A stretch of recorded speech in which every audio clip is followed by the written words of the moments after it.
What's going on, guys? It's Wednesday night again, and here we are at Squadron Live. I appreciate you all being here. It's always a fun time of the week for me, and I hope the same for you. It's good to have you all with me tonight, and we've got a fun show, or at least I hope it's going to be a fun show. We've done this a couple of times the last few weeks. We talked with the chairman of the IPMS National Convention that's coming up in a couple of weeks.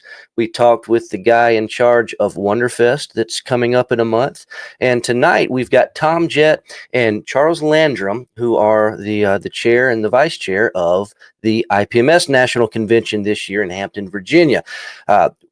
Like every year, we are so excited to go to the Nationals. We look forward to it every year. We take so much stuff with us. We work way too hard, but we have a super time, and we're so much looking forward to this. It was hosted here several years ago, and we'll talk about that here shortly. So we're looking forward to going back. I know it's going to be a great time. But before we jump into that, I got to say hello to a few people, and I got a couple of things to show you. Joseph, it's good to see you tonight, buddy. And David, it looks like he's looking forward to hearing from Tom and Charles tonight. That's great. Ken, good to see you tonight, buddy. And Danny, right up the road from us in North Carolina. Brian's with us. It's raining up your way. We've got some headed this way tonight, I think. We'll see how that goes. Tom, how are you tonight, buddy, down in Florida? Randy's working on another Osprey book review on the B-26. That's nice. And there's Jeff. He'll be joining me in just a few minutes. He's backstage getting ready, or at least I hope so, in case I just pop him in here. Better be ready, buddy. Oh, man, David, looks like you got your package. That is great. Good to hear. UPS, they've been doing the package disappearing act lately. If it's not USPS, it's UPS. So, oh, well, that's just how it is these days, I suppose. Let's see. Mark's with us tonight, and Derek, Rex, and Jeff are in here. Good to see you guys. Carlos, Bill, and TD up in Ohio. Ed's coming to us out in Texas. Wayne and the Rohala is here. Good to see you, buddy. Good to see you tonight, Ron. Skip's with us. And good evening, Kimberly. Ron's asking about a master model restock. Actually, yes, we have one in the works. I don't know right off the top of my head when it'll be here, but it'll be soon. We've got a whole bunch of goodies coming in from that part of the world. And next week, I don't want to get into it all tonight because we've got a lot to talk about with our guests, but we've got a bunch of cool stuff coming in soon that I'm very excited about. A lot of new brands for us, or new brands again. Some of the things that we've carried in the past, like Paragraphics, for example. They're a sci-fi accessories company, photo etch and whatnot. We've got them coming in, just all sorts of goodies. We'll get into that next week, though. But master models, they will be coming down the line soon. Frank, party time indeed, buddy. Good to see you tonight. And hey, look at that. David Doyle's with us tonight. Good to see you, David. And Neil is here. Stephen, I already said hello to Skip. Skip says he can bring an unfinished ship to the show this year. Well, that might be all I have to bring. Jason, good to see you tonight. Ken, Charles, you made it indeed. Good to see you, buddy. Noah, right here in Chickamauga. Good evening. And Kenneth from our old stomping grounds over in Blairsville. David up in Tennessee, and Neil, we got a whole crowd in here tonight. It's good to see everybody. Arnell and Matt, Jim, Stephen, Rick Bang, how are you, buddy? Good to see you tonight. Michael and David, all sorts of guys. This is great. So we're going to have a lot of fun tonight. I'm going to go ahead and bring Jeff in here with me so we can get this party started. How are you, buddy? I'm good. How are you doing? Oh, man, I'm doing good. Hey, so guess what I got today? You really want to ask me that question? Well, no, I'll just tell you. So, this whole tariff thing is kind of, it is what it is. We'll say that, right? Mm-hmm. So it has given us the opportunity to focus on other parts of the world. And when I say other parts of the world, I mean pretty much everywhere except China, unfortunately. But we got all sorts of cool stuff coming in. We'll jump into it next week. It's going to be really neat. But we had a few shipments last minute shipments coming in before the big tariff day kicks off here in a couple of days. And then there are a few things that we're not able to get. So I kind of just went out and found a way to get a few of them on my own so that we would have them on the table at the AMPS convention here in a couple of weeks. Check this guy out. Oh, there it is. Yeah, the Red Alert Tesla tank from Border Models. They did come out. I do have some of them.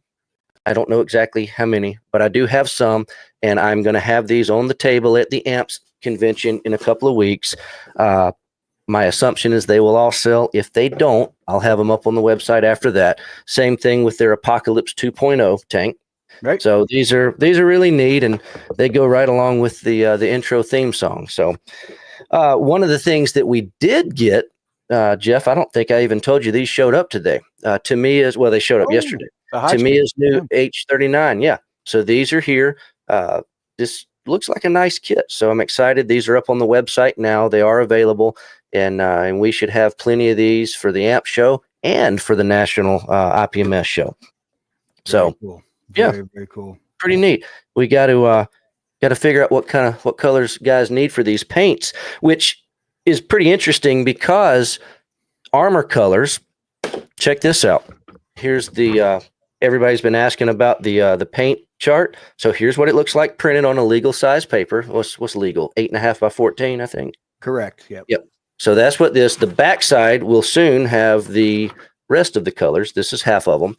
And the rest is sci-fi and creatures and dinosaurs and that kind of thing.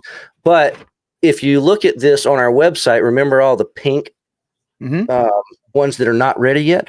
Yeah. Well, I'm happy to announce that all of the armor colors, white or pink, they are now done. They're not on the website.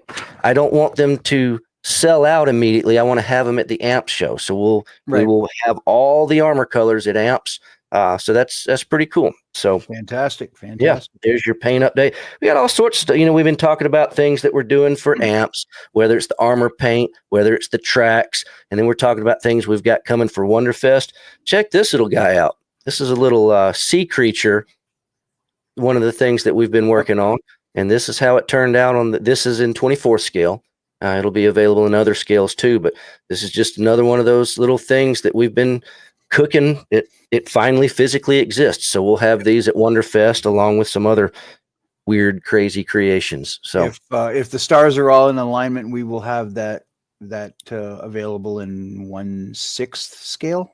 Yep. That's the goal. I'm not going to show it off tonight, but the 1/6 scale, the Memphis Belle that we have been talking about from time to time. So you guys have heard me talking about Randy Van Dyke, who was going to paint one of those for us. He finally finished it this week. You may have seen it on Facebook, but we're going to show that off next week as part of the show and tell, which, by the way, guys, send me your pictures for show and tell next week. But we'll show that off. He painted it with the squadron scale colors, skin with an airbrush. It's possible, and he did an excellent job. So I look forward to showing that off next week. Looks amazing. Yep. So lots of stuff, lots of cool things. But let's transition over to what the main subject tonight is, which is IPMS. You might notice that I'm drinking my water from the official IPMS cup that was available at your show last year. And I say your show, you were the chairman of the show. There was a lot of guys involved. This was your guys' coffee cup. That was our limited edition coffee mug. Yeah, neat stuff. Guys, if you're not a member of IPMS, visit ipmsusa.org for more information on joining the club. You get to be a part of the largest model kit community in the States, in the world, really. You get these cool magazines that come out every couple of months. They call them the IPMS Journal. Cool articles, keeps you up to date with what's going on in the industry. And then not only that, but you get to go to the show and you get to enter your models in the contest. Now, you don't have to be a member to go to the show. You do have to be a member to enter a model in the contest. To compete. And, yeah, exactly. And if you've never done that, it's really neat. So let's bring Tom Jett and Charles Landrum in here. Jeff, who are these guys? Well, I know them as Troublemaker number 1 and Troublemaker number 2. But okay, I've been friends with these two gentlemen for a number of years, and Tom is my counterpart. He is the 2025 National Convention chairman, and Charles is his XO, his vice chairman. Okay. And I believe he was also a previous Nats chairman. And I want to say I'll let Tom tell me what year it was. We'll find out in just a minute. But either way, between these guys and yourself running the show last year, we've got a little bit of IPMS National Convention knowledge in the chat tonight, right? You know, I think this is the first time that we've ever had 3 National Convention chairmen in the same place at the same time talking about the show. Well, cool. Let's bring them in. Here's Tom and here's Charles. Good evening, guys. Hey, guys. Hey, good evening, Brandon. Good evening, Jeff. Hey, I like those shirts. Those are some good looking convention shirts there. Yeah, thank you. Yeah, previous CEO of mine once said that he wanted us to wear the brands. We're wearing the brand tonight. Yeah, marketing is everything. Absolutely. Hey, before we get in with the formal stuff, I just wanted to thank you, Jeff, for giving us and Brandon giving us the opportunity to come on the show tonight to talk about the convention and hopefully generate even more interest in the show and absolutely come on out. But it's a great opportunity, and we thank you for it. Well, I know we're going to be there with bells on our toes. You know, it's yes, you are. It's I mean, obviously, as Brandon has said earlier, it's it's one of the big events that we attend every year as a company, as an organization, but it's also a really, really good time.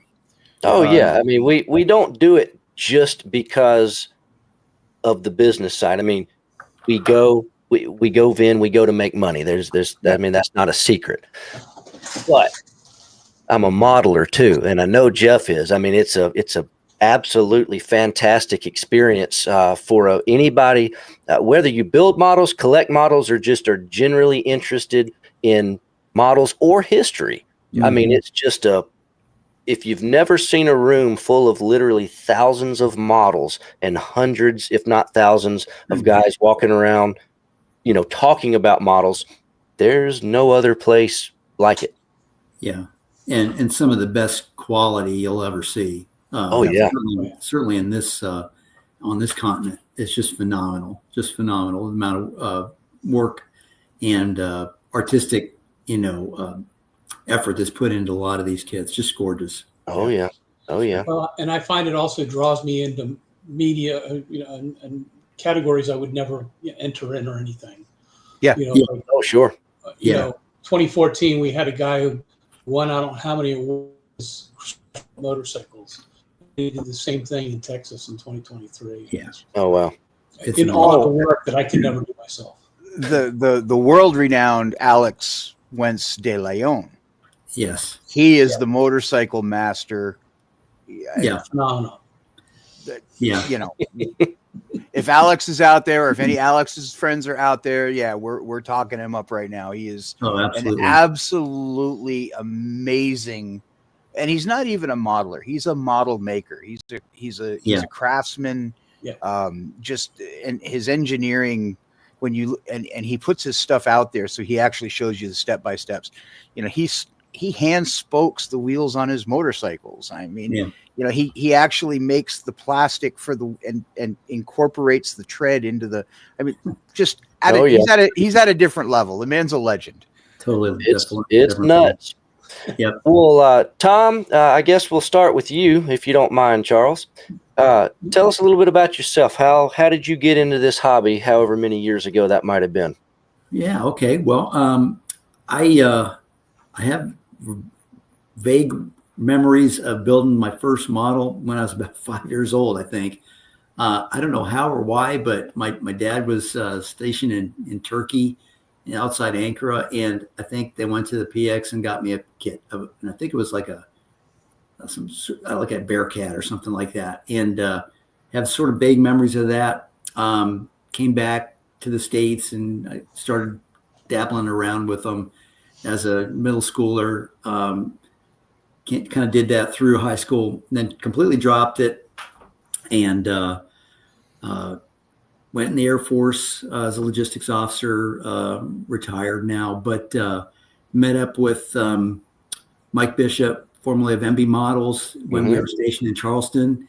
And I happened to see a flyer at a local hobby shop, which sadly we're running out of more and more. But it was advertising a show up in Columbia, and I went, and Mike and his crew were vending there, and I just got hooked big time at that point, and never looked back.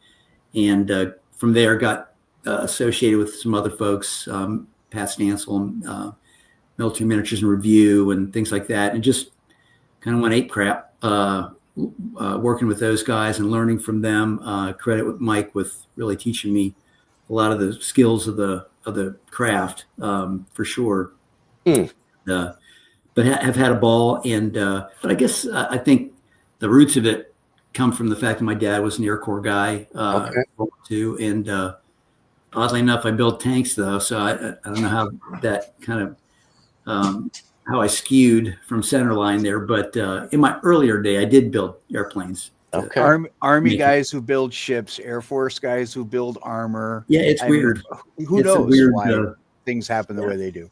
That's right. That's right. Well, before we go a little bit further into how you got involved with IPMS, let's catch Charles up to speed on how you got started as a perhaps a young guy as well. Charles, tell us a little bit. Yeah, very young. My dad was a plastic.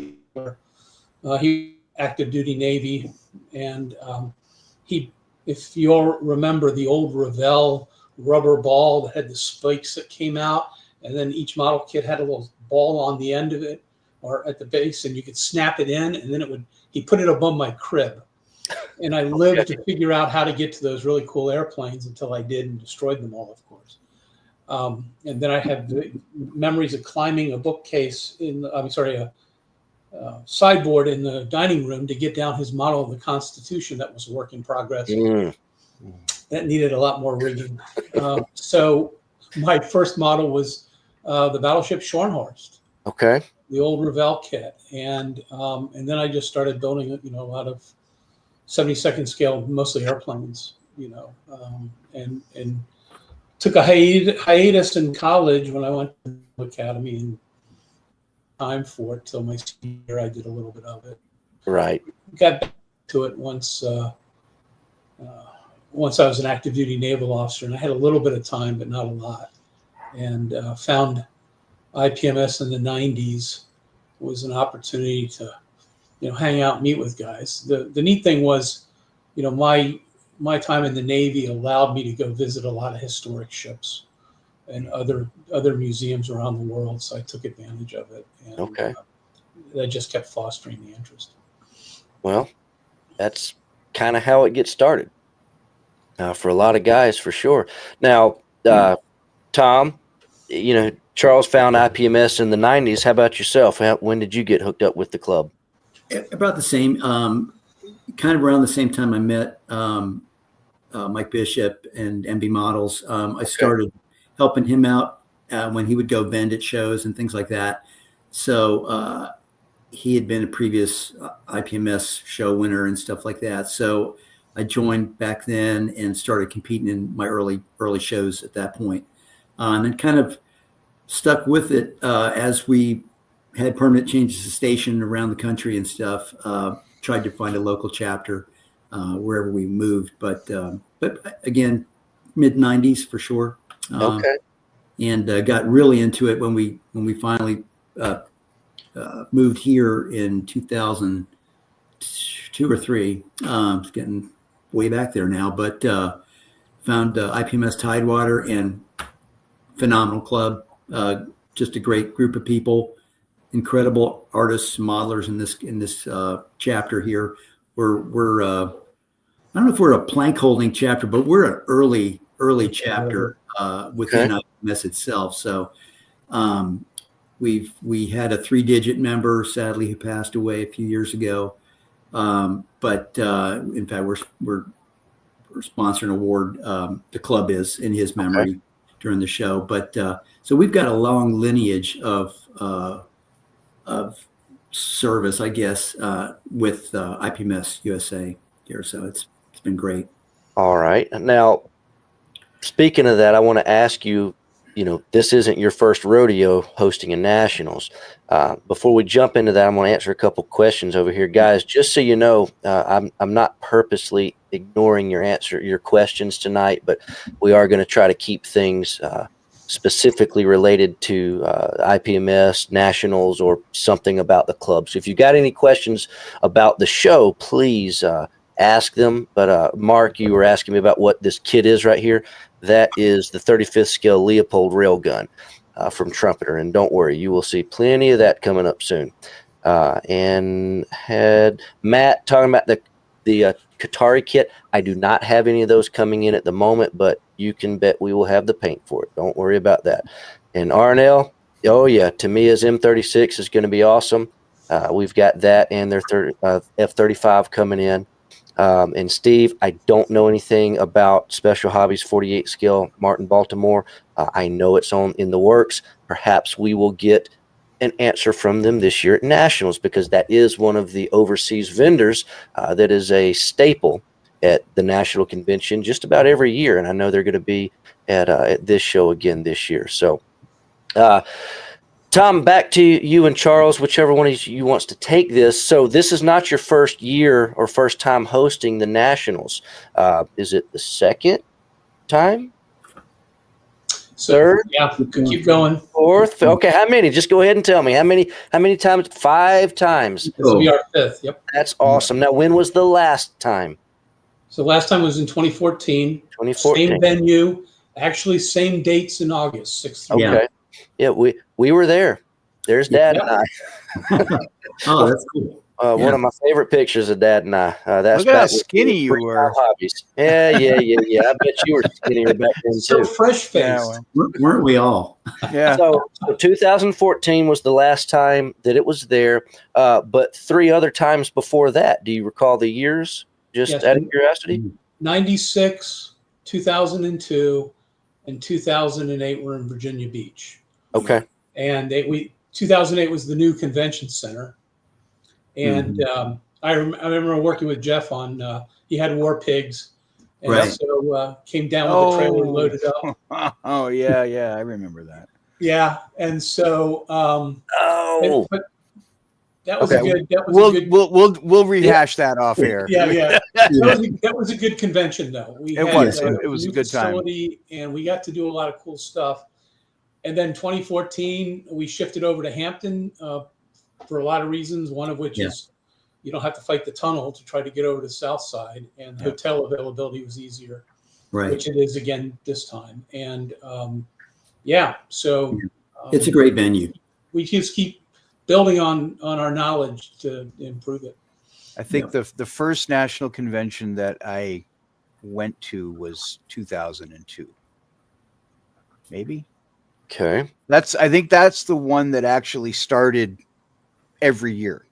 Mm-hmm. So I don't know. That's Maybe they should. interesting. What about you guys? You've hosted it. When was the first convention that you ever went to, if you remember? Mine was 2002 because I deployed on USS Enterprise 3 weeks before 96's convention. Okay. And so that was, and I was part of the staff, so I was working. Okay. So 02 for you and Jeff. What about you, Tom? I might have come up for the 96 show. We were stationed in Charleston still then, and I'm pretty sure I came up for that. And then the next one after that was the Atlanta show. 05. Year. Yeah, 05. Yeah, my first one was the year after that, I think. Either 06 or 07. I can't remember. We got started in this business in 06, but I think that year, I don't remember. Maybe 08. Maybe your show was our first nationals in 08. Because I remember in 06, it was too soon. We had no idea what we were doing. And then I think in 07, was it in Phoenix or somewhere out west in 07? Yeah. I think so, yes. Yeah, I think maybe your show in 08, that might have been my first nationals, now that I think about it. So Yeah. I guess that was a good one to start with. Yeah. I've been every year since, just about. Yeah. So Yeah, so it's been great. The venue is phenomenal. unfortunately, the team we worked with in 2014, they're long gone and been replaced by other folks. But we've got good working relationships with everybody, and they're very accommodating, timely in their responses. And I think we got good unit cohesion, if you will, with our local civic partners in the Visitor Bureau, the Convention Center, and the various hotels we've got. Okay. So all that's going well. And we have the entire convention center. We do. So the vendor room will be huge. And those of you who remember 2014, it won't be as big as 2014, but it'll still have wide aisles, easy to get around. And the contest room is going to be very, very large too. So yeah. If anyone who was at the 14 show, what we've done is we've flip-flopped. So 2 halls are still vendor space. 1 hall is just contest space. So we just flip-flopped them. Back in 14, I think A was the contest hall. So Okay. We had a lot of almost too much space in 14. So doing the little flip-flop tightened up the vendor room just a tiny bit, but we've still got gobs of aisle space and plenty of room for everything. We got over 425 tables. Nice. So yeah, it's going to be massive. Scott here says that was his first Nationals in Virginia Beach. So Oh, wow. you got some fanboys out there. You guys run a good show. So Yeah. we're all looking forward to it. Jeff, I think you had some questions, specific questions about categories. And I mean, being the guy that's run one of these shows, you know the right questions to ask. I mean, what are we going to be looking for when we get there? Jeff, what kind of questions you got for him on that end of the thing? You kind of caught me. So the contest committee, the NRC, actually puts together, or good grief, the NCC puts together the contest every year. And there's a common misconception that the host chapter is responsible for the actual contest, and in truth, they are not. The host contest is responsible for setting up the tables and doing the layout and putting the tent cards out, basically facilitating the NCC to come in and run the contest. So every year, and it should have happened already, where the categories for this coming year's convention, if there's any changes from the previous year, they make that announcement and the new categories are out. I have been so disconnected from everything IPMS National Convention. I haven't even looked at the new categories this year. Guys, is there anything new and exciting that we should know about? Well, in general, the number of categories has grown again. so pretty soon it's going to be a 7-day show, but they're not all right with that. Yeah. There are now 225 categories, not including the special awards, and then our own 4 unique theme awards that we developed for the show specifically. And most notably, though, within that 225 count, for the first time ever, we're now, IPMS, I should say, has embraced Gunpla and the Gundam genre of modeling. So for the first time, this seems to be a constant topic that gets brought up every week is the Gunpla stuff. Mm-hmm. Yeah, absolutely. It's arguably one of the hottest segments of the modeling world, and I think IPMS has finally decided to embrace that, right, and bring people in.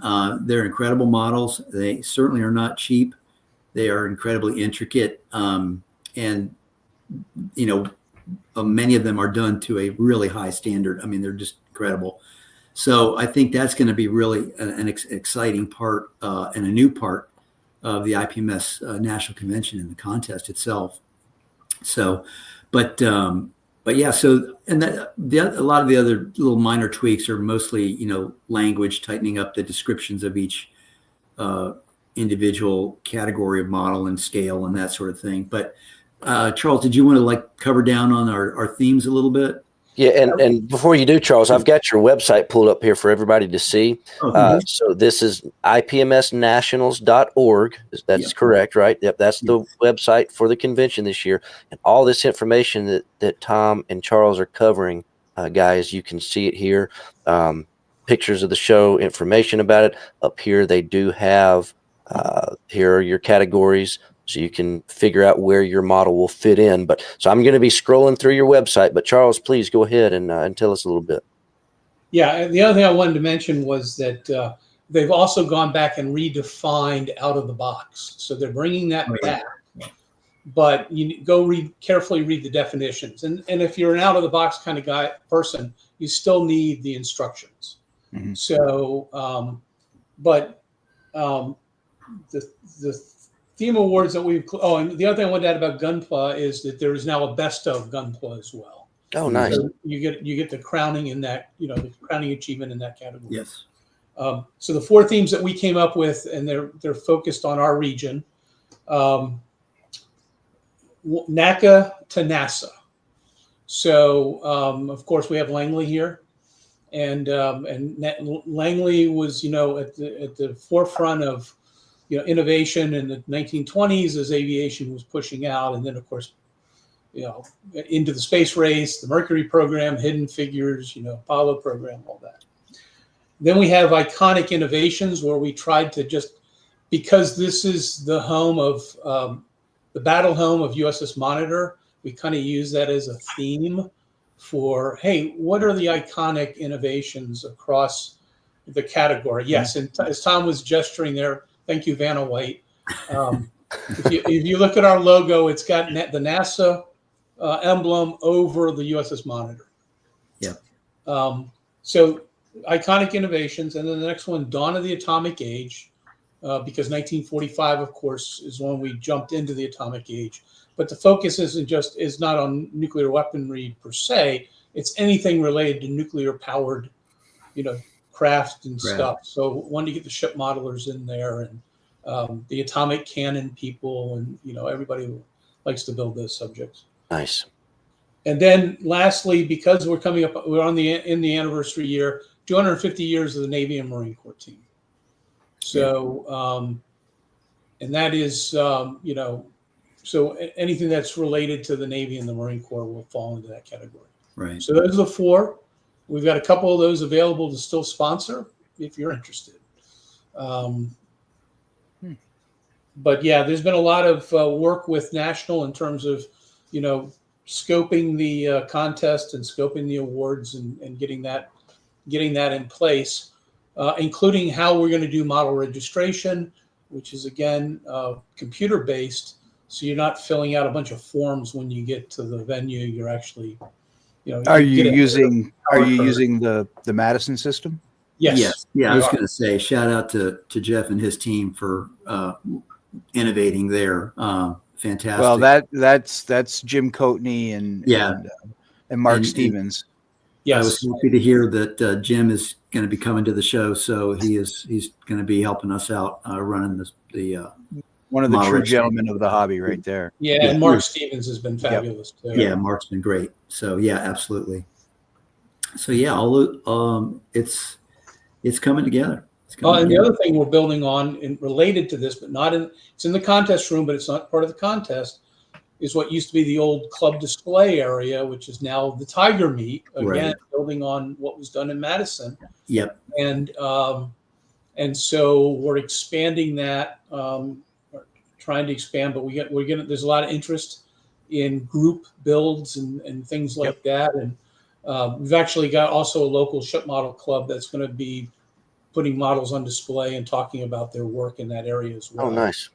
Yeah, and in case folks out there on the internet land aren't familiar with Tiger Meet, it's an innovation that Madison came up with last year, and it's essentially a display only portion of the show that you don't have to worry about your model being scrutinized or anything. You just want to show it off. You want to share what you've done with the public, and you can just register to attend the show.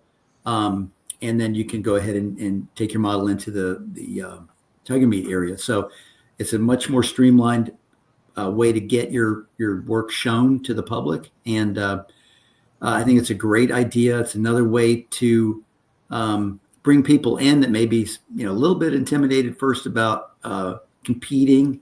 Maybe it's their first time. They just want to test the waters, so just put it out there for public display. But it's a great idea. This year's our Tiger Meet is sponsored by a new company we found through the help of IPMS USA, Agora Models. They're sponsoring the Tiger Meet, and they're a UK-based company that does subscription type, like 6-scale, crazy, highly engineered assembly models. They do like like the James Bond, Aston Martin, and things like that in 6-scale. I think it's all pre-painted, Right. But you assemble it.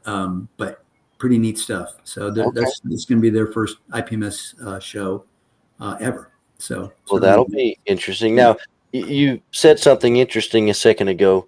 You said all you got to do is register to come to the show. How do people do that? Can you pre-register before we get there? Well, you can indeed. Yeah, go ahead, Charles. Yeah, let me clarify. So register gets you full access, allows you to enter the contest, and you have to be an IPMS member to register. But we also have just walk-in attendance. If you're not planning on entering models, but you want to come to the world's largest hobby shop for 4 days, and you want to just see the models and enjoy the camaraderie, then we'll have a walk-in cost too. I got you. Well, if you guys don't mind, I want to do something real quick for all the guys in the chat tonight. Mm-hmm. If you are planning on going to this show, I'd like to do a raffle real quick and pay for somebody to get in. And you guys that have been on my show before, you know how this is done. So starting now, type this in, Nats25, type that in the chat. If you are planning on going to the show, if you're not going to be there, I can't buy you a ticket to get in. But if you're going to the show, type Nats25 in the live chat. And as the guys keep talking, we'll let this go up. If anybody, hopefully some of you guys are planning on going to the show. There you go. There it is, popping in now. But yeah, go ahead, and if you're going to the show, type in Nats25, and Squadron has your ticket to get in. No capital N. It's got to be lowercase. Yeah. On, it's got to be just like the screen shows here. NATS25. No caps. Yep. No caps. So we'll let that run for a couple of minutes while we keep talking. Now, and they still don't listen. They're Ed still. Broom, a ship modeler, of course, was the first one to type. Oh, of course. Yeah. There you go. Yeah, and I also have to remember that this live chat, I'm on like a 10 or 15 second delay too. So when I say something, they don't actually hear me for a few seconds. Yeah, right. But so they'll pop it back in a minute. But anyway, so registration for the show, that gets you full access to the show.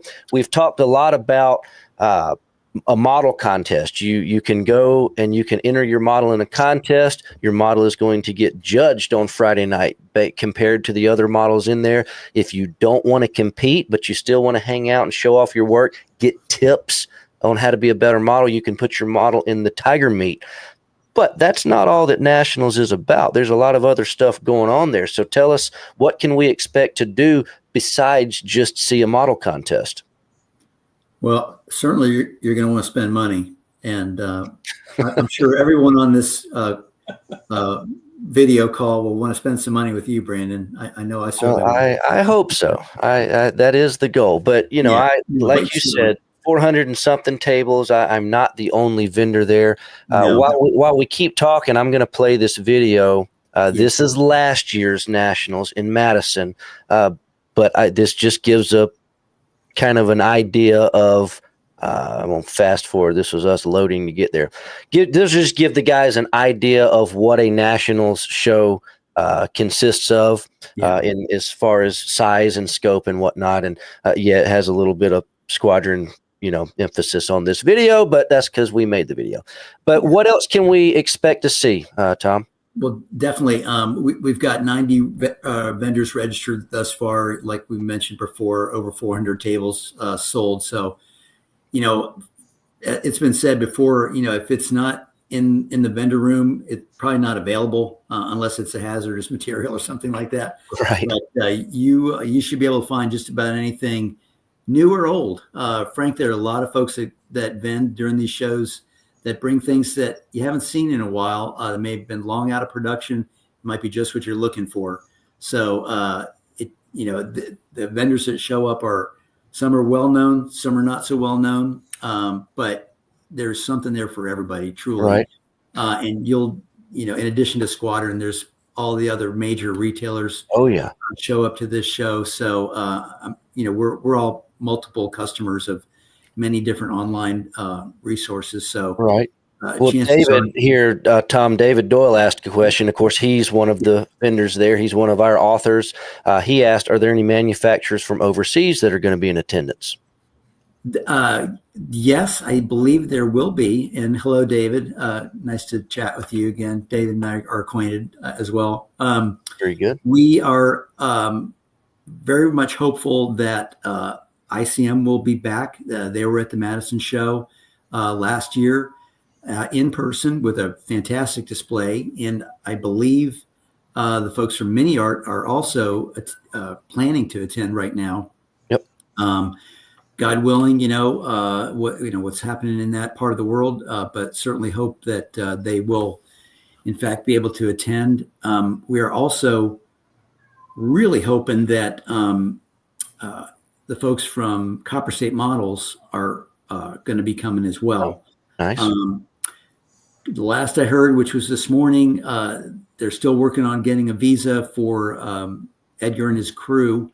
But they are all systems go, just waiting for the visa to come through.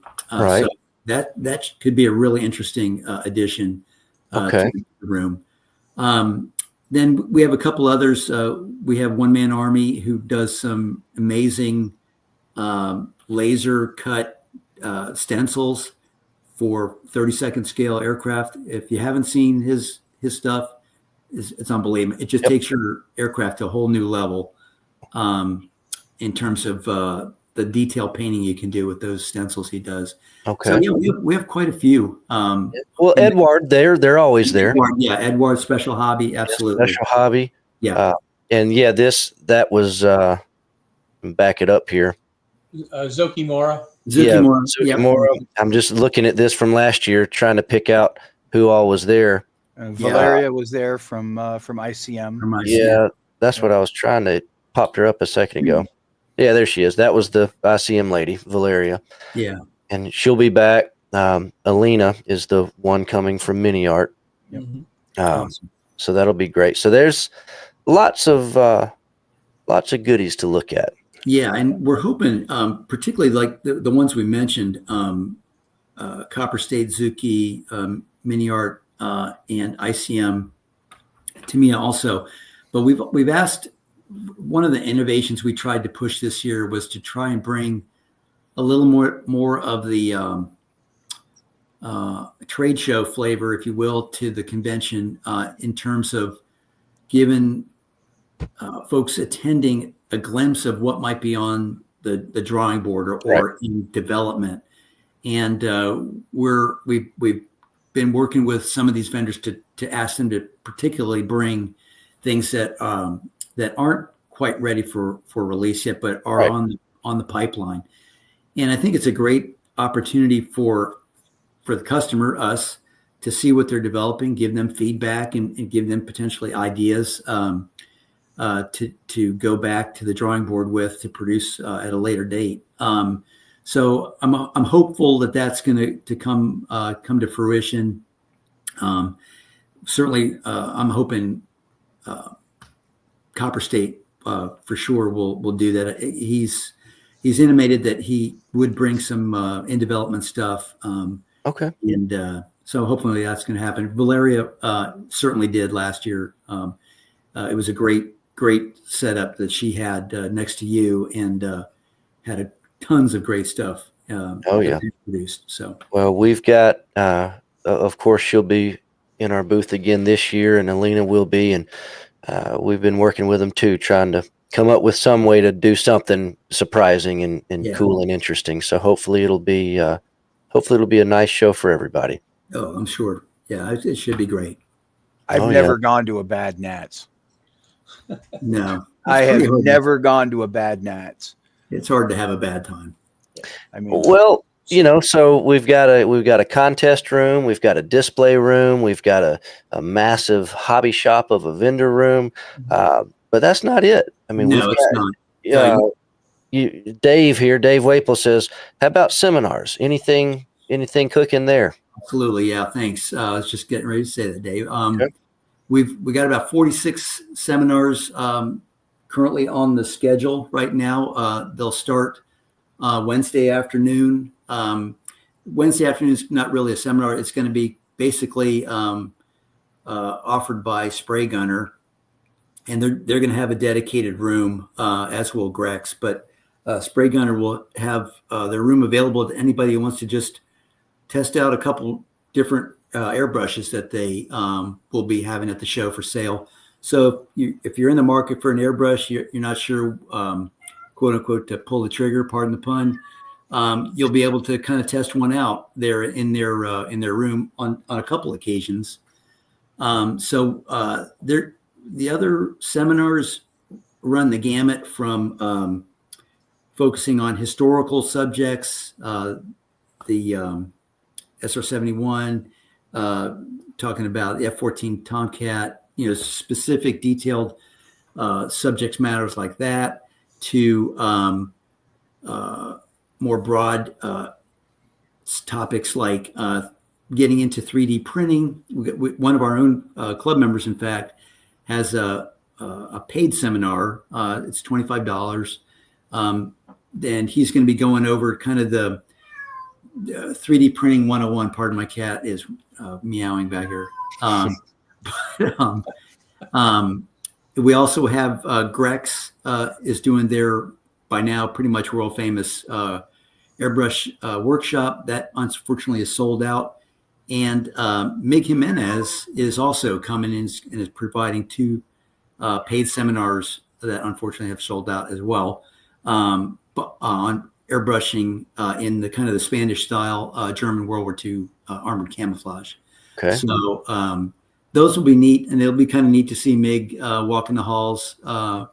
And he's an extremely nice guy. I'm sure he will be approachable to anybody at the show. But I mean, I think there'll be a topic and a subject matter for anybody. Okay. Now, mixed into that, we've got some tours that we set up as well. So we're going to be posting this seminar schedule here in the next week, along with your chance to help out with the show and our volunteer sign up. Okay. So those will be coming in the next week or so. But we've also got 3 tours set up.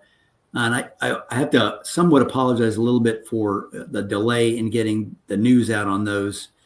We had pretty much hoped to do some tours that were located on nearby military installations, Langley Air Force Base, Fort Eustis, and the Norfolk Naval Base. But unfortunately, because of some pretty onerous security restrictions, we had to essentially bail on those. It was too hard.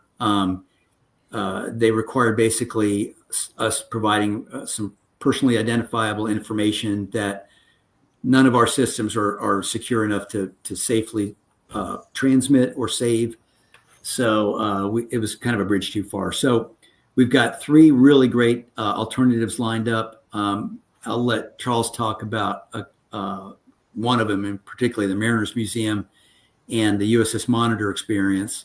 And then the other one is the Military Aviation Museum down in Pungo, Virginia. It's about a 45-minute drive from the convention, but it is a true gem in the local area.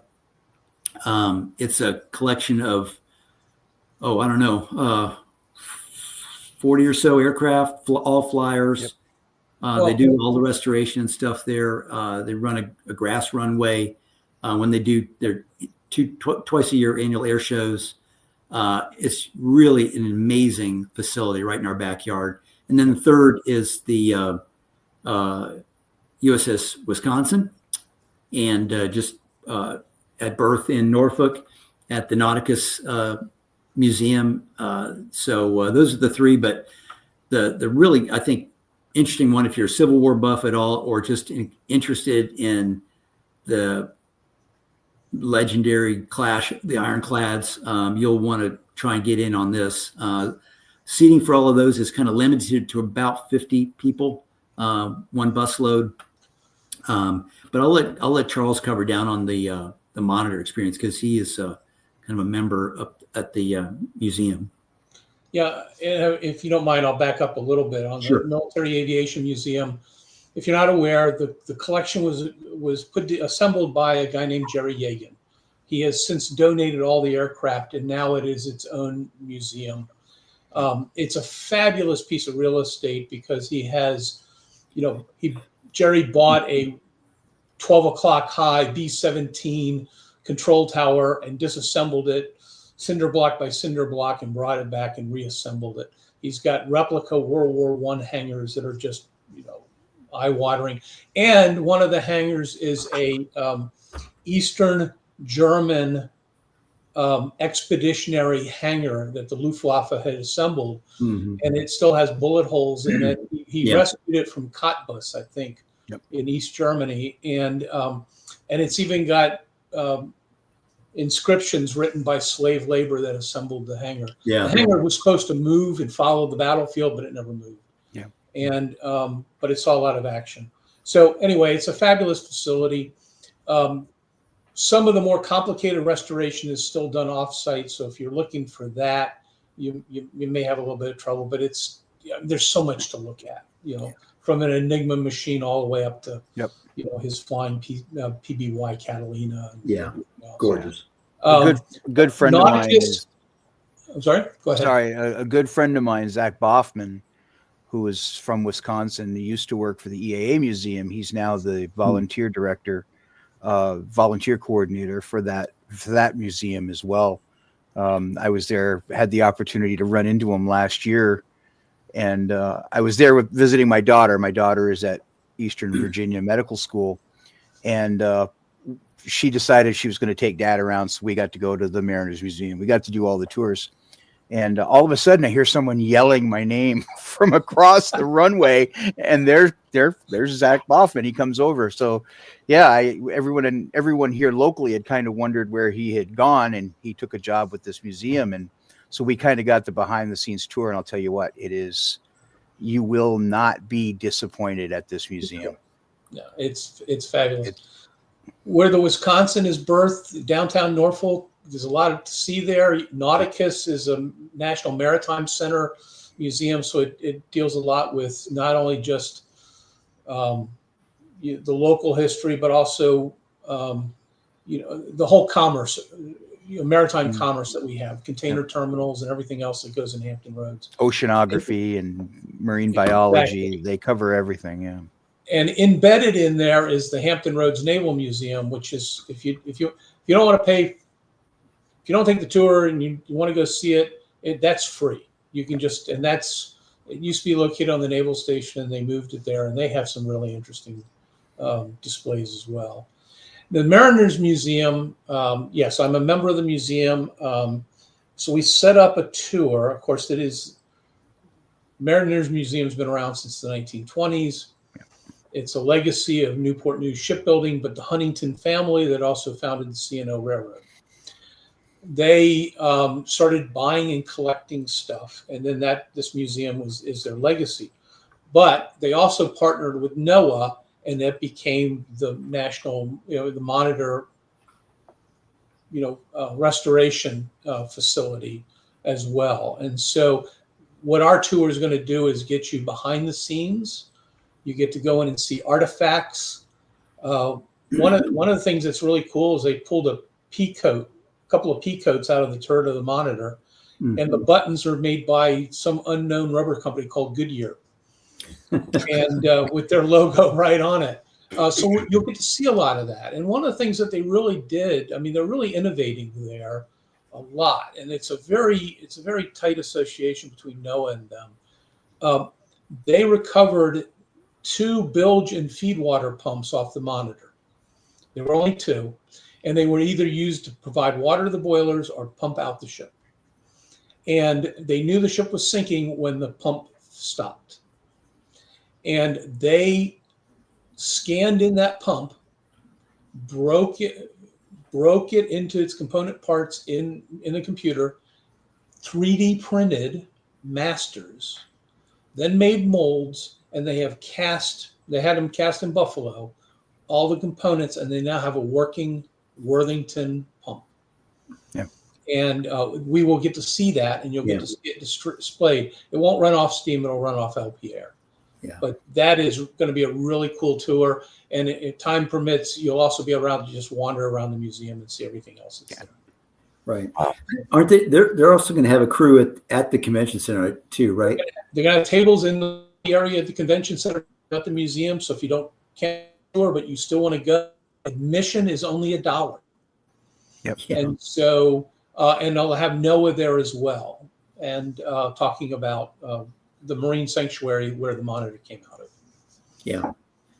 Yeah. It's all of these are drivable distances. So if you want to do it on your own, you could definitely do that. The Mariners Museum is about 20 minutes up the road.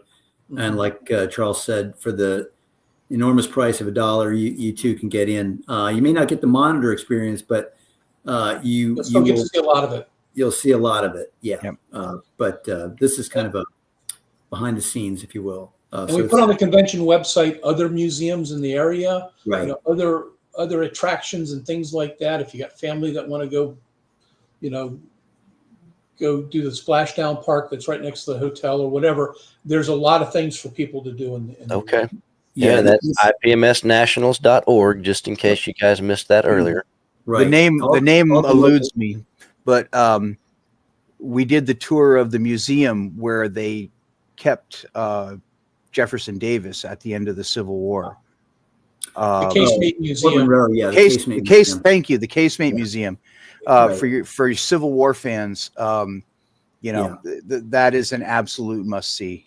And that's in Fort Monroe, which is now a National Historic Site. Right. And beautiful location overlooking the entire Chesapeake Bay. Ultimate comfort. It's gorgeous.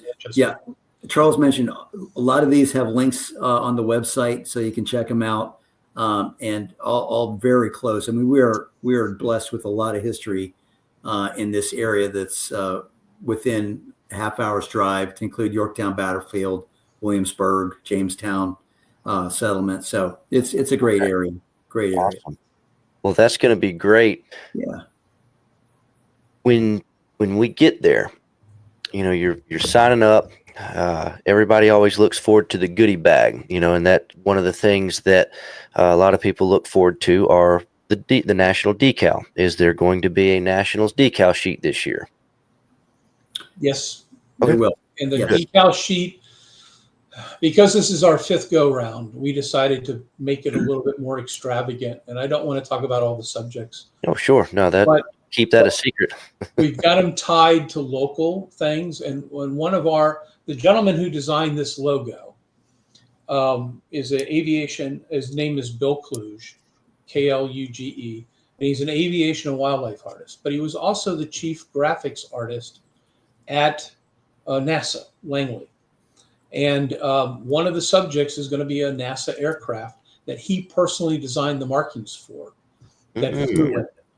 So, we couldn't get it any more local than that. And there's and some decals related to Langley Air Force Base, and an homage to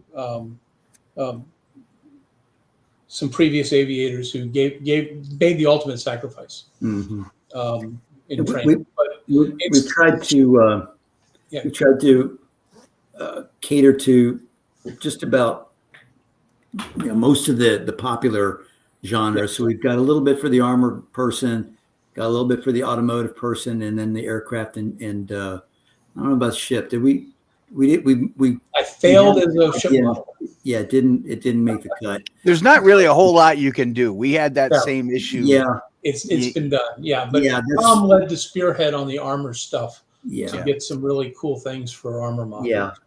But and then the other thing we tried to do is like if we do have an aircraft subject, we've got it in a couple scales. So you're not Yes. if you have the kit in one scale but not the other, we might have you well positioned to use the decals. So it's going to be 3 5x8 decal sheets. Mark Tutton at Starfighter is the one who did all the layout and artwork for us. Okay. And Rare Plane Detective is this. Okay. And micro scale is the. Very good. So and the neat thing is that we had a relationship with Mark Tutton going back to 2014. Jeff Garrity, we've had at Rare Plane, we've had a relationship going back to 2008, and Microscale did our first decal sheet. So in 1996. So part of that decal sheet is NASA related, and it's kind of an homage back to our original convention decal sheet. Yeah. I'll just leave it at that. Yeah. Nice. Yeah. I know everybody looks forward to that. You know, I have to admit that even though I love collecting the Nationals decals, I've actually never used one. But and correct me if I'm wrong, but isn't there a special category where it's just for models that feature decals from previous years? Is that still a thing? It is, and the IPMS USA sponsors that award. Okay. They will judge it themselves and pick the winner of having used a previous Nationals convention decal sheet. Okay. So, yeah. So this is your opportunity. There you go. Now, this is going to be a little interesting, and I know this particular thing has been picking up speed lately. I know it was a thing at the Madison show last year, and that's these little poker chips or whatever they are, Right. you know, clubs or individuals or whoever are basically, I guess we'll call it, picking out models themselves that they like and awarding. Do you expect to see this trend continue this year? I would. I frankly, I don't know who does those, but they just show up. Yeah, randomly. they just show up, and Right. you know, I got one on one of my models last year, and I thought that's interesting. Yeah, it's a neat idea, and it's a cool thing to do. You know, particularly, you know, it's just another form of recognizing good work, good quality Right. work. Jeff, are you the Easter Bunny? Is that what you're indicating? Well, the whole poker chip thing started with Rob Riviezzo and the Modeling Insanity podcast, and one of our local guys, a World War I aircraft modeler by the name of Stuart Malone, was an engineer at a poker chip factory. He designed poker chips for like the real casinos that have the RF tags in them, so you know all that, you know, the security stuff. And they came up with this idea, and everyone has jumped on board. It took off. Yeah, it's crazy. Ron says Huntsville does it. It's kind of became a thing. So Yeah, it's neat. So you never know what you're going to see at the show, right? Right. Yeah, but I expect you will see a few chips on the table. Okay. Well, tell us, what do we need to know? I know the website's got everything, but what do we need to know if we're planning on going? Do we need to sign up before we get there? Just give us the rundown for anybody who has never attended a Nationals before. Okay. Well, yeah. So if you have not registered yet, the good thing is there's plenty of time to still register. Pre-registration will run through June 30th. Okay. So you've got lots of time to get in there. Again, as we mentioned earlier on, you do have to be an IPS member to register for the show. All right. And if you're not, how do you take care of that problem? Well, you visit the IPMSUSA.org and scroll up to the top where it says become a member and take it from there. So right. I think an annual membership is like $36 or so. And I think right now they're doing the 2-for-1 still through August, I think. So You get 2 years for the price of one. All right. Well, here, let me stop you right there then, because it looks like for some reason we've only got 18 people that say they want a free ticket to the Nationals. So let me up the ante just a little bit. How about even if you're not going to Nationals, I got your year subscription to IPMS covered. Type in Nats 25, no caps, just like that. Even if you're not going. So if you're going to the show, I got your ticket covered. If you're not going to the show, I got your IPMS membership covered this year. So go ahead and add that.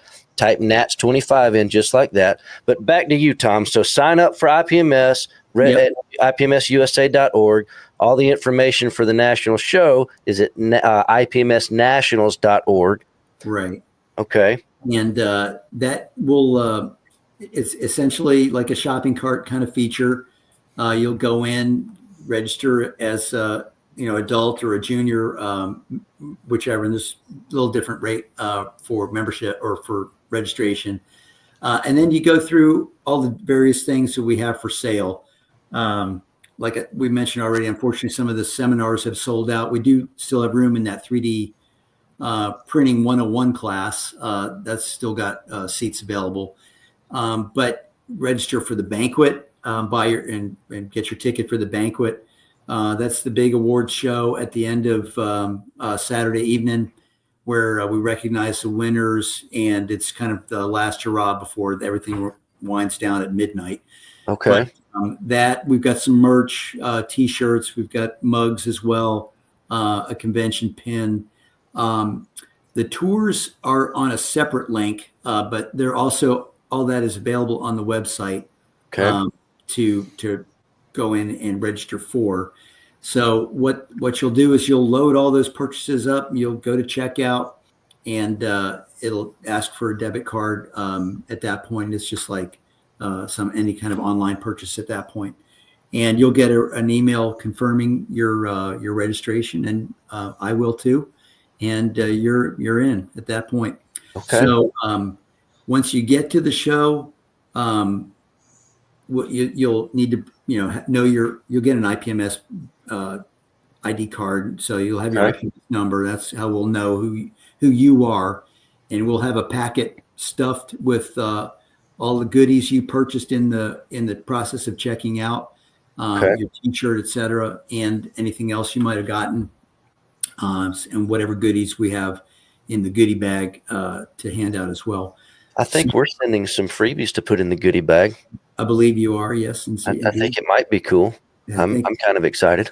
Yeah, I think the goodie bag is going to be, itself's going to be fun too. Well, we kind of got a little excited about the goodie bag.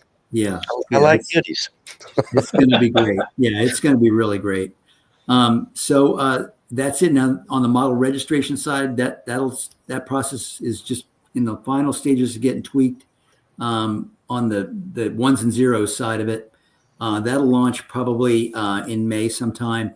And that's where once you're registered and now you want to register your models to enter in the contest, if you want to compete, you'll go in there and fill out the requisite information on each kit and save that. You print your sheets out before you come. You show up, we'll check you in, scan your forms, check your identification, your IPMS number.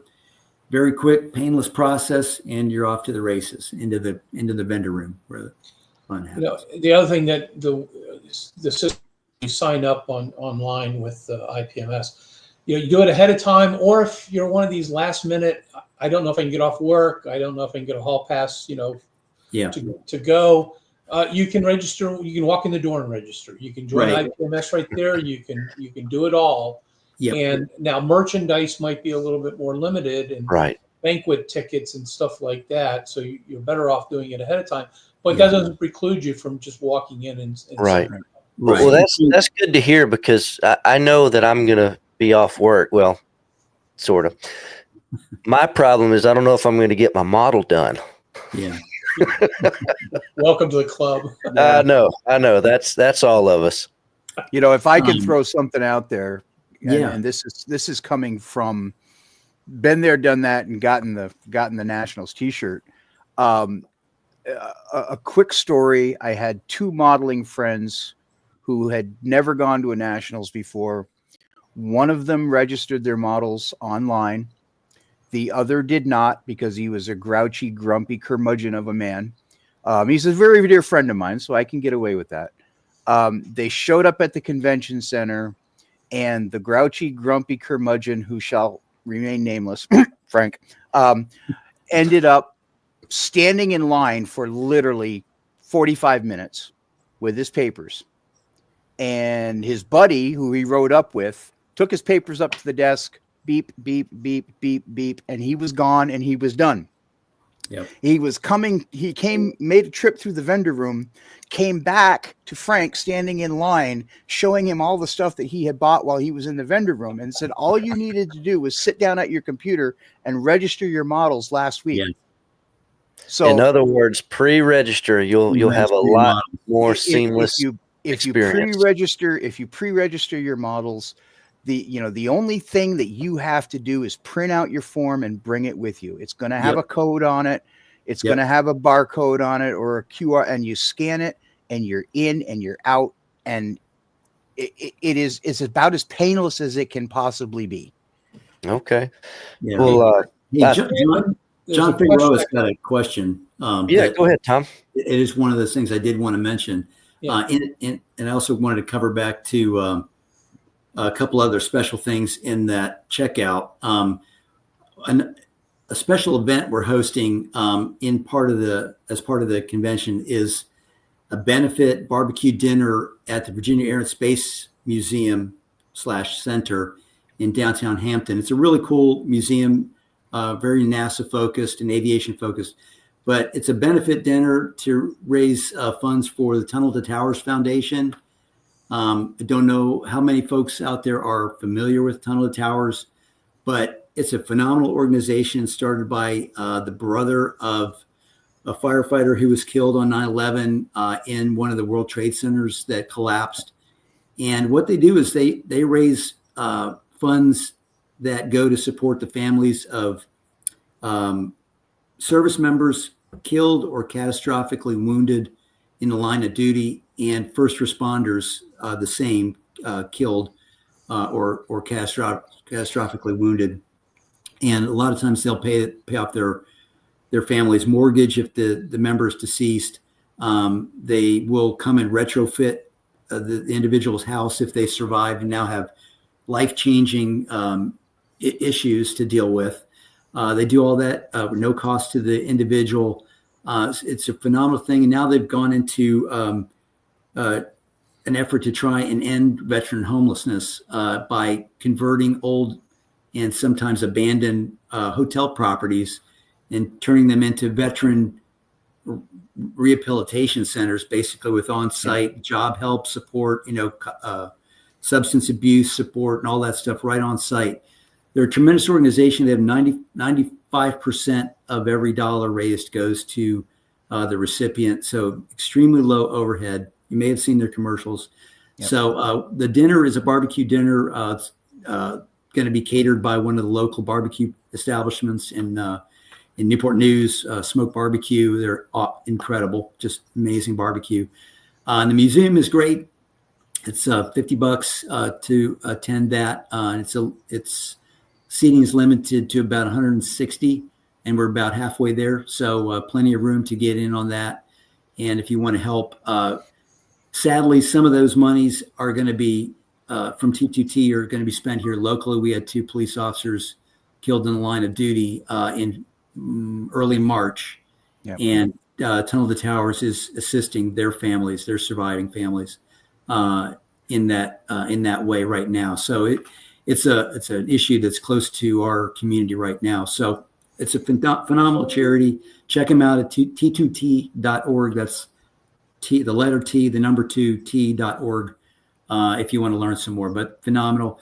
And on top of that, so you purchase that in your checkout process, and you can also purchase tickets to enter a raffle to win a quilt made by my left-hand other co-chair, John Lent. His wife handmade a gorgeous 60 by 80 patriotically themed quilt. that you can see on the website as well. So tickets are 2 tickets for $5. And we'll be selling them also throughout the show. So we've got some special events there. But going back to registration, yep, pre-registration will go through the 30th of June. Then you can do the walk-in. It's only $10 more when you walk in. On model registration, that'll eventually come down to slightly. We'll end that shortly before the show begins. But if you're not terribly computer literate and you weren't able to do it at home, we will have computers on site that you can enter your information in. We'll have somebody there to help you enter your stuff and print off your forms there should you have to do that. So all is not lost if you weren't able to do it beforehand. So we've got you covered one way or another. Have you eliminated the handwritten form altogether? Yes. Yes. Yeah. Tom, before you... Oh, I'm sorry, Charles. Go ahead. There's still hotels. Okay. The ones, we have a lot of hotels around the convention center, and there's a shuttle bus that links the hotels to the convention center. Free shuttle. The Embassy Suites and a couple of others, are sold out, and it's going to be hard to get in. But we had spent a lot of time and effort this go round based on our past experience and what Jeff had issues with in Madison about holding back so people didn't just jump in, reserve all the rooms. And so it was a little bit more, we thought ecumenical, for everybody. Right. So that's there. A note about the quilt. John Lent was the 2014 chairman. Right. He was. So, building on that experience, and he was the one who spearheaded the hotel issue to get more hotel rooms and also make a better process. Yeah, and that was totally geared to the membership, trying to make the process as fair and equitable for everybody trying to get into that flagship hotel as we possibly could do it. That needed to be a full-time job in Madison. We kind of had that expectation that, we had a plan, we had a contingency in place, and I was amazed at how quickly the membership blew it up and turned it into an absolute nightmare. So I'm glad that you guys have a handle on it. Yep. It went really well, all things considered. Fantastic. Nick was asking about your registration numbers. Are they looking good so far? Yeah, we're just over 400 registered attendees and about 200 guests. So 600 folks so far registered for the show with 2 months to go. So good deal. Lots of room. Charles, I didn't mean to interrupt you there, buddy. No, so John F. asked about the journal. There's going to be a special journal. Oh, yes. For the convention. Okay. And it will feature a lot of information about the convention.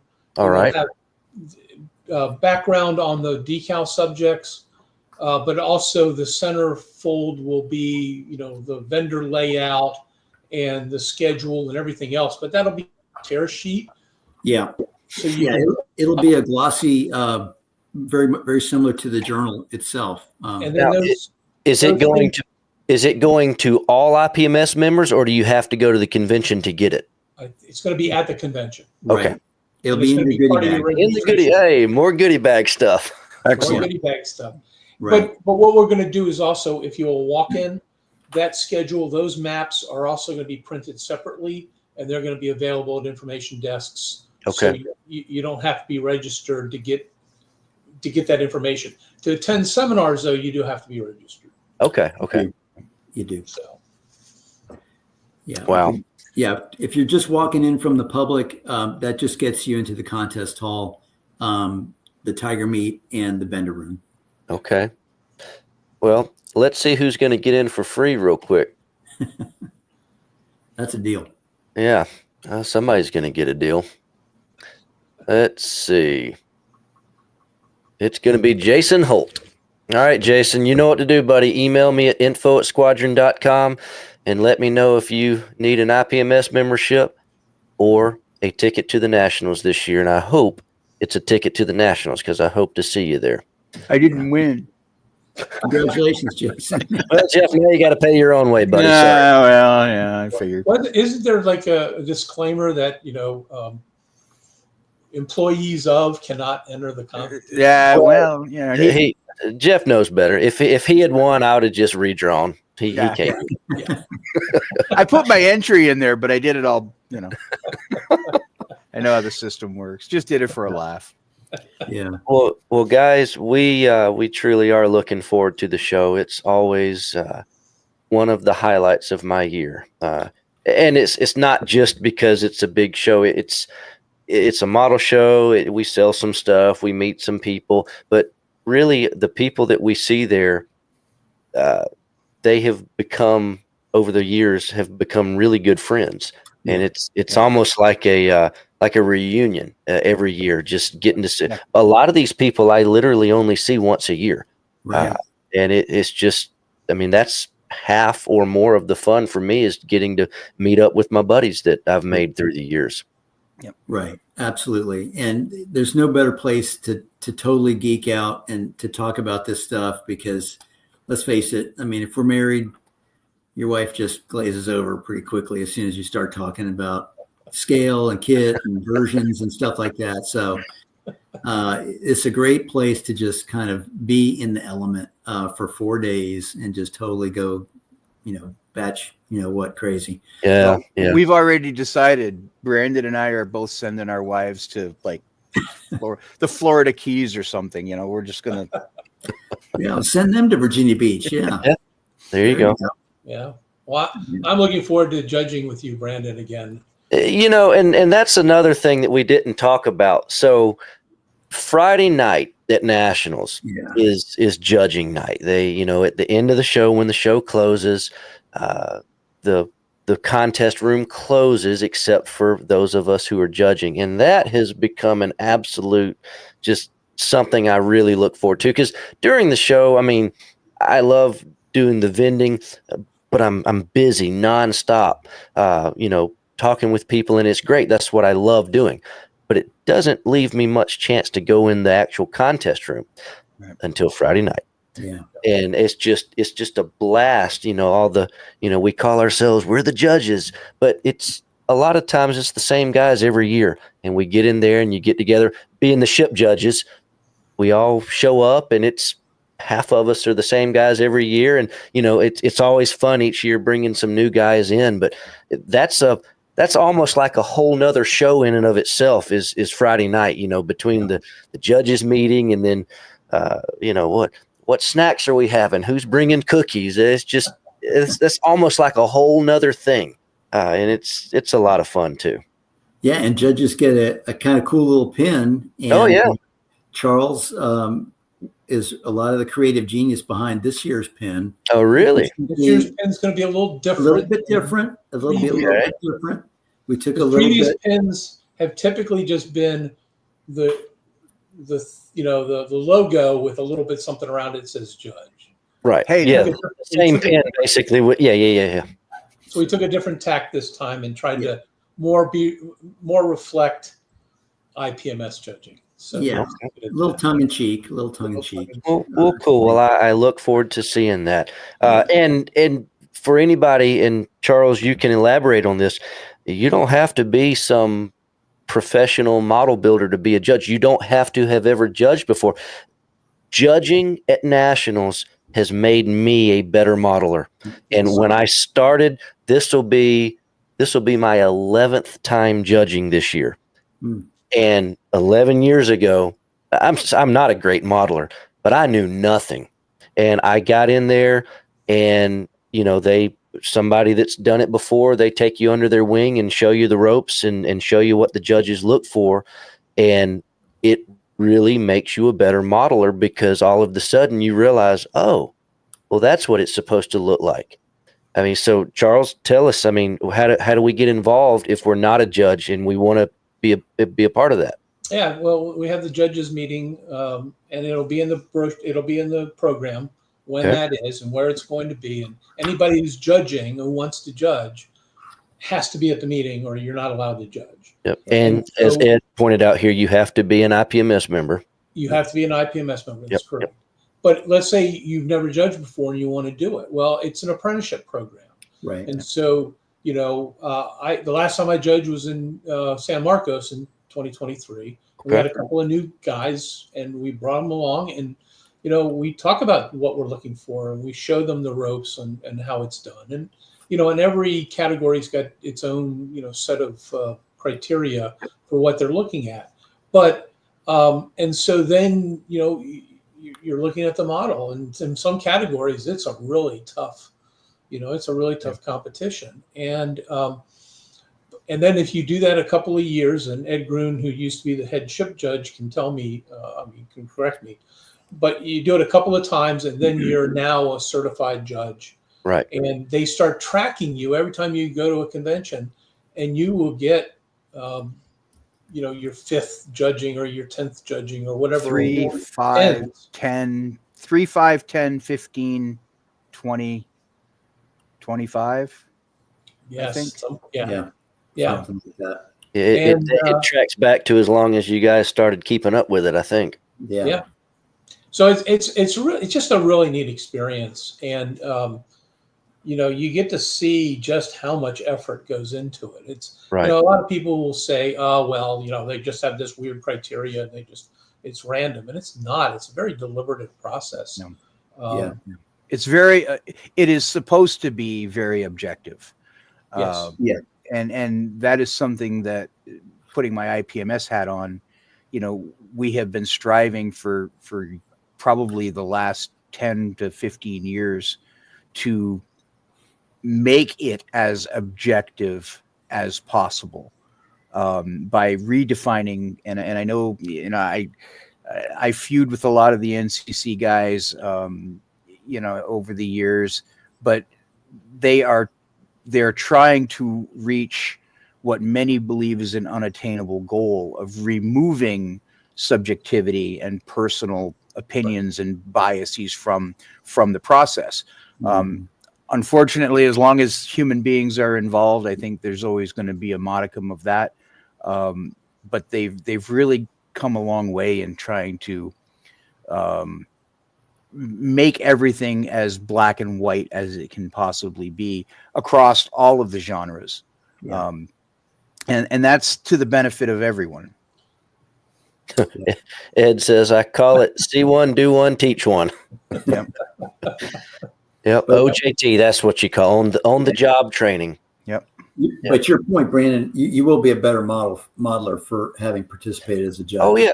My brother, Jared, he works with us, has worked with us for years. Well, 2 years ago at Nationals, I got him to go judge with me on Friday night. I was like, come on, just come judge.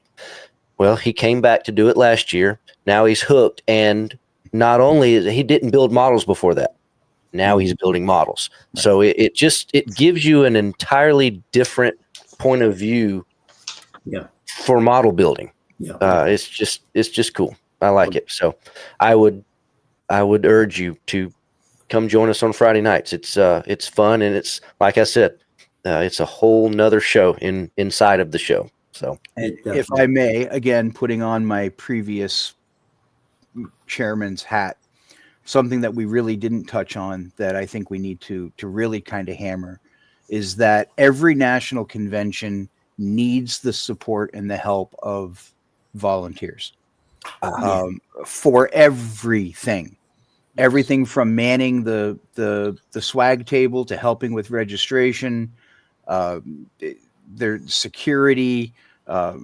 There's 1,001 jobs that need to be fulfilled. Now, don't think that, if you agree to volunteer for something that, you're shackled to a chair for the entire day. No.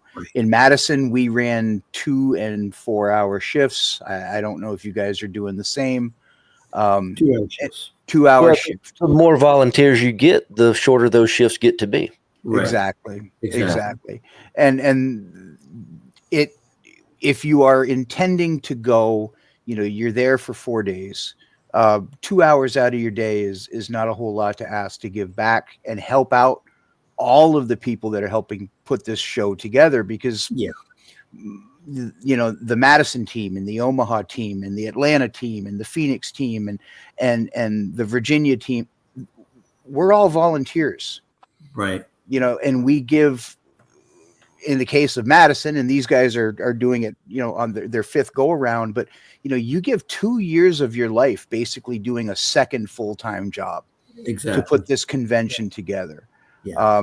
And that was one of the things that kind of left me a little jaded about it, was people yelling and screaming at me about, I didn't do this for them, I didn't do that for them. If this convention is to continue and to grow and to prosper and thrive, we need the membership to step up and volunteer and give back a little bit, Yeah, absolutely. Absolutely. Any help is appreciated for sure.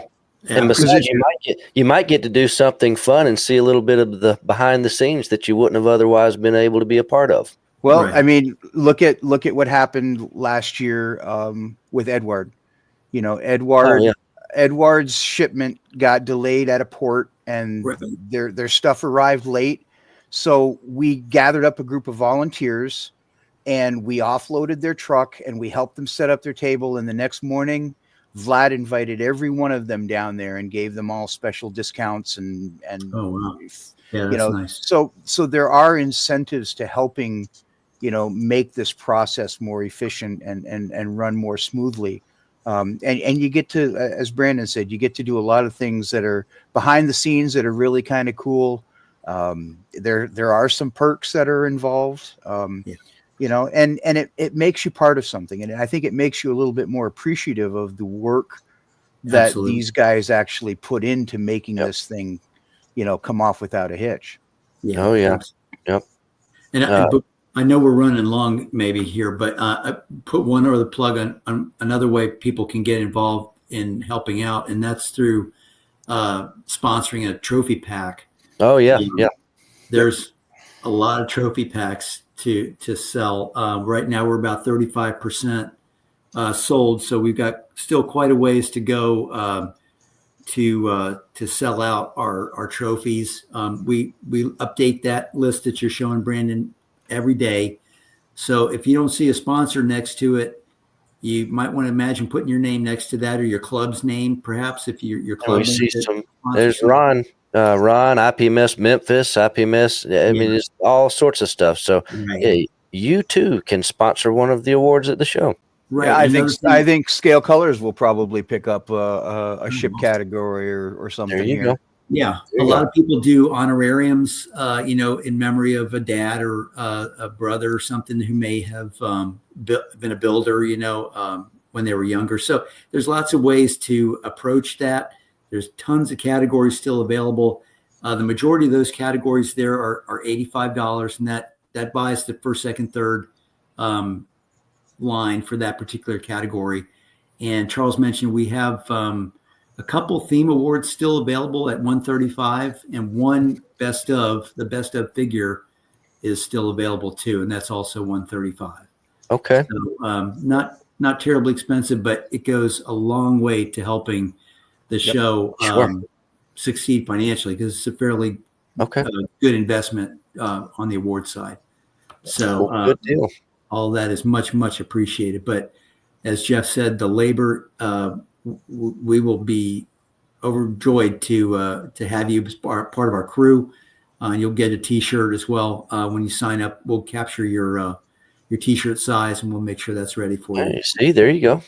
Yeah. Well, cool. Yeah. So IPMSnationals.org, their contact information is there. In fact, if you go to staff, you see them right here. Here's Tom and here's Charles, the first two guys on the list. There's their direct emails. So getting in touch with them is just a click away.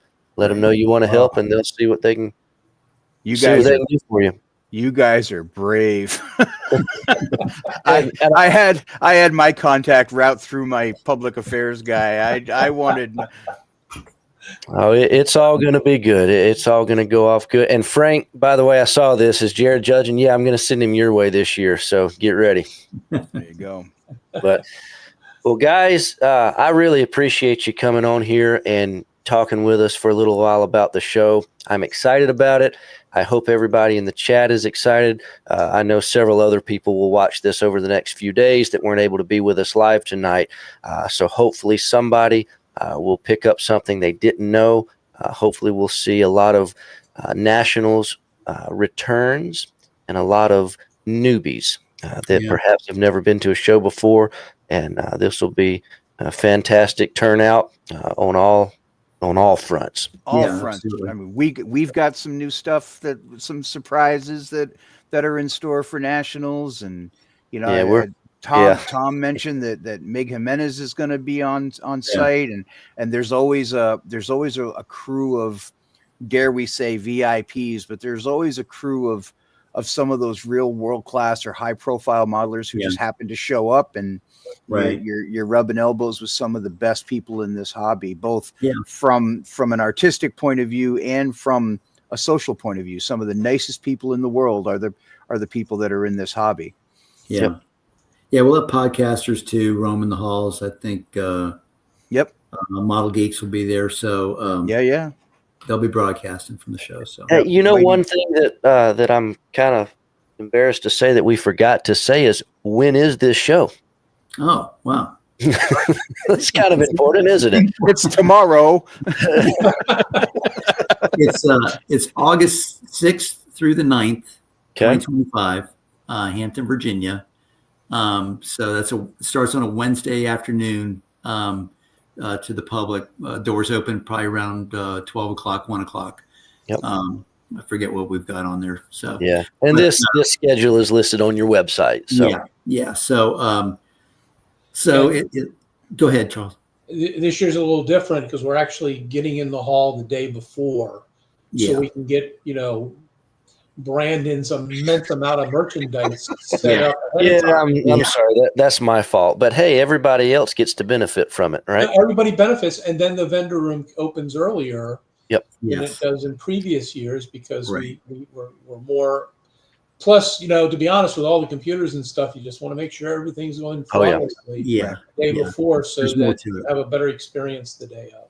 Yeah. Well, we are definitely planning on being there in big fashion. So here's your vendor room, and this huge section over here to the left, all the way against the wall. What's that? Tables 382 through 417. That's all us.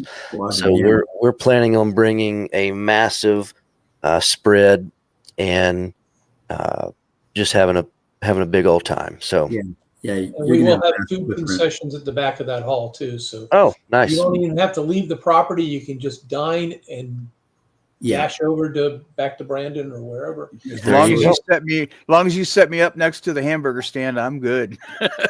Hey, now I'll say this too for our listeners who our new to us Squadron Scale Colors paint that has been a hot topic in our Wednesday night show for the past few months. Jeff will be doing paint demonstrations in our Squadron booth. So anybody who has been curious about this paint, wondering how it works, you'll be able to get a hands-on. You'll be able to see it in person, and pretty sure Jeff's planning on letting guys man the airbrush and just see how it works.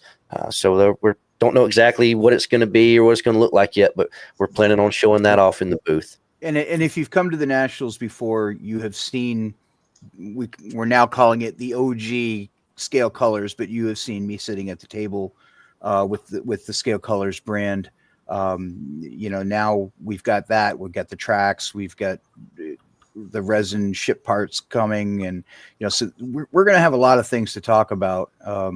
We're going to have some stuff you're going to really like, Charles. Yeah. Being a ship guy, you're if half of what we have planned ends up in our booth, it's going to be really cool for us to show off. So, Last week's broadcast or podcast got me excited. Okay, well, you'll be very excited then if we pull off what we're trying to accomplish. You want to paint up some prototypes for me? Do you have time? Let's see, planning convention. Do I have time tomorrow? You already know the answer to that, Jeff. That's why I threw it out there, just to kind of tease him. Oh, yeah. Yeah, going in the last 9 Formatting days. is what you're doing. Lots of time. Well, guys, I appreciate it. We'll go ahead and call this an evening, and we'll see you in a couple of months. Yeah, thank you again for the opportunity, Brandon. It's been great. And Jeff, great seeing you again. Look forward to seeing you in just a few short months. Do you know what I'm looking forward to for Virginia? Not having to do a damn thing. Well, that too. I'm looking forward to just going to the show and enjoying it for the show. I mean, yeah, I'm going to be working, but I was going to say what. I mean, last year I really didn't get to enjoy the show. Right. When you are the chairman of the show, you are, you're running around. Everyone wants 30 seconds of your time for whatever problem. Parking passes or hotel keys. Well, I tell you what, then, everybody that listens to this, let's all pitch in and help so that Tom and Charles and the rest of their crew gets to enjoy the show. Because we all want to enjoy it. There's no reason that the guys in charge shouldn't get to enjoy it too. So let's all pitch in any way that we can and try to make this an excellent turnout.